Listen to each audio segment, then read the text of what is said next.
प्रवासी बेरोजगार भाइयों को रोजगार देने की मांग को लेकर युवक कांग्रेस ने नगर में जुलूस निकाला तथा विकास भवन में नारेबाजी के साथ प्रदर्शन किया है। इस मौके पर युवक कांग्रेस के जिलाध्यक्ष कवि जोशी के नेतृत्व में कांग्रेस कार्यकर्ताओं ने कहा कि प्रदेश सरकार कोरोना महामारी के दौरान लोगों को न तो बेहतर स्वास्थ्य सेवाएं दे पाई और न ही प्रवासी युवाओं को रोजगार ही दे सकी है, जिस कारण हजारों लोगों के समक्ष गंभीर आर्थिक संकट पैदा हो गया है। कांग्रेस जिलाध्यक्ष लोकमणि पाठक, कपकोट के पूर्व विधायक ललित फरसवाण, पूर्व दर्जा मंत्री राजेंद्र टंगनिया, रंजीत दास सहित यूथ कांग्रेस के प्रवक्ता अंकुर उपाध्याय आदि ने प्रवासी भाइयों को रोजगार देने की मांग की है। बाद में युवक कांग्रेस कार्यकर्ताओं ने मुख्य विकास अधिकारी को ज्ञापन भी सौंपा।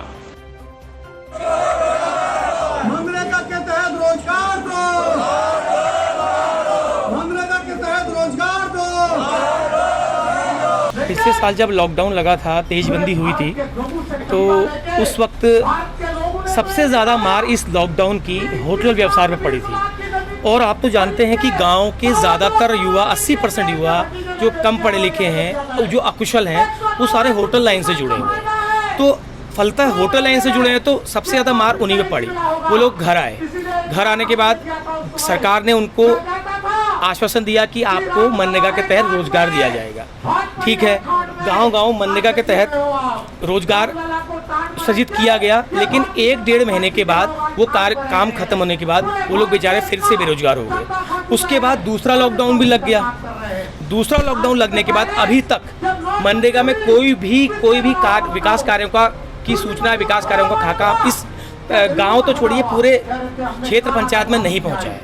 और हालत ये हो गई है, इन लोगों को अपनी जेब का बचत का पैसा खाने की नौबत आ गई है। अब ये तीसरी जो दहलीज है, ये इनको कर्जा मांग के खाने की नौबत आ गई है। और महंगाई का दौर आप पता ही है आपको। तो इसी क्रम में मैंने ये इन लोगों की आवाज़ उठाई, इन लोगों को मैंने इकट्ठा किया, इन लोगों को मैं आज लेके आया, साथ में सहयोग मुझे बाकी लोगों ने किया है।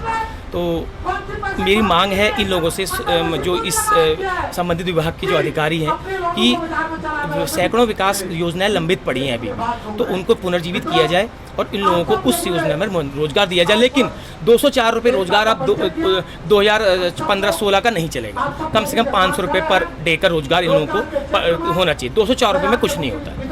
हमारे नौकरी पेशा लोगों को भी, मजदूरों को भी, छोटे छोटे व्यापारियों को भी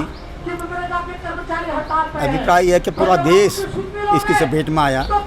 आर्थिक तंगी से गरीब लोग बेहाल हो चुके हैं। और जब मनरेगा की स्थापना की गई थी कांग्रेस काल में, उसका लक्ष्य यही था कि गांव देहात के लोग जो नौकरी पेशा नहीं हैं, अन्यत्र कहीं उनका आय के संसाधन नहीं हैं, तो गांव में ही उनको मनरेगा के तहत रोजगार दिया जाएगा।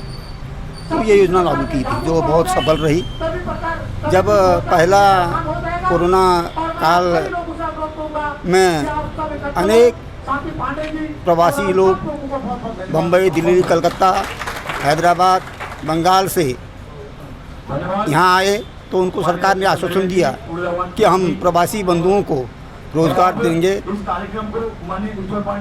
मनरेगा के तहत हम उनको काम देंगे ताकि उनकी आर्थिक स्थिति ठीक हो सके। लेकिन ये केवल कहने को, इन्होंने वायदे तो बहुत किए, लेकिन कोई भी काम उन प्रवासी बंधुओं के हित में नहीं किया। इसलिए मजबूरन होकर आज उनको यहाँ CDO कार्यालय में आना पड़ा। तो कांग्रेस पार्टी जब भी, चाहे वो गरीब हो, मजदूर हो, किसान हो, व्यापारी हो, जिस पर भी मुसीबत आती है, जिसकी भी समस्याएं होती है, कांग्रेस पार्टी हमेशा बढ़ चढ़ करके उनका साथ देती है। इसी परिप्रेक्ष्य में हम सब लोग उनको समर्थन देने के लिए आज यहाँ पर आए हैं। आज जो ये युवा बेरोजगार प्रशिक्षित जो प्रवासी भाई लोग आए हैं, उनके समर्थन में युवा कांग्रेस बागेश्वर द्वारा एक पदयात्रा निकाली गई। उसके बाद CDO आवास कार्यालय में आकर हमने साकेती धरना प्रदर्शन किया है। इसके बाद अभी महामहिम राज्यपाल जी के को प्रेषित करते हुए एक ज्ञापन हम CDO साहब को यहाँ पर सौंपेंगे।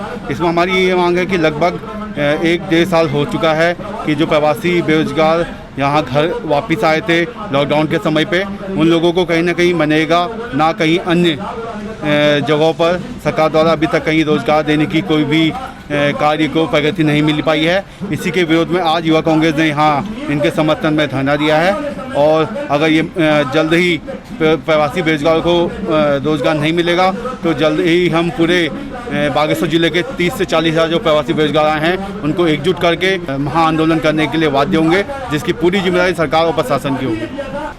ये पिछले 2 साल से हमारे प्रवासी भाई अपने अपने घरों पर बैठे हैं और हम जो यहाँ पर बैठे हैं, हमारी एक दिक्कत यहाँ पर है कि जो प्रवासी भाई यहाँ पर आए हैं, इन्होंने अपनी मांग रखी थी कि भाई ग्राम पंचायतों के माध्यम से हमको रोज़गार गारंटी की योजना के तहत कार्य दिया जाए। अब पिछले 1 साल से इनको कहीं पर भी कोई कार्य नहीं मिलने की वजह से आज बेहोश होकर ये सब लोग मुख्य विकास अधिकारी कार्यालय में यहाँ पर बैठे हैं और बड़ी विनम्रता से ग्राम पंचायतों के माध्यम से ग्राम पंचायत विकास अधिकारियों से ग्राम विकास अधिकारियों से लगातार इन्होंने रोज़गार गारंटी को रखने की बात करी थी कि रोज़गार गारंटी के माध्यम से हमारी भी कार्य योजनाओं को जो प्रवासी भाई हैं उनके लिए गाँव में चयनित करें।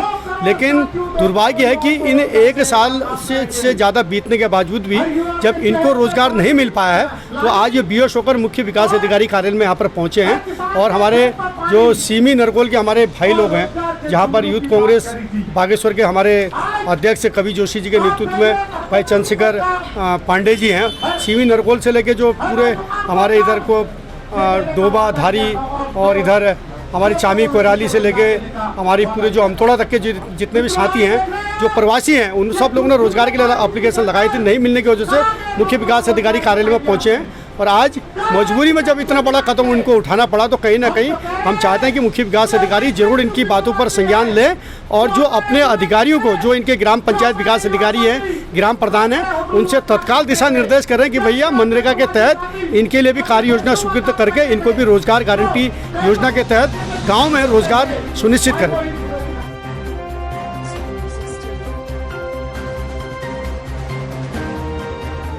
CCN न्यूज के लिए सुरेश पांडे की रिपोर्ट।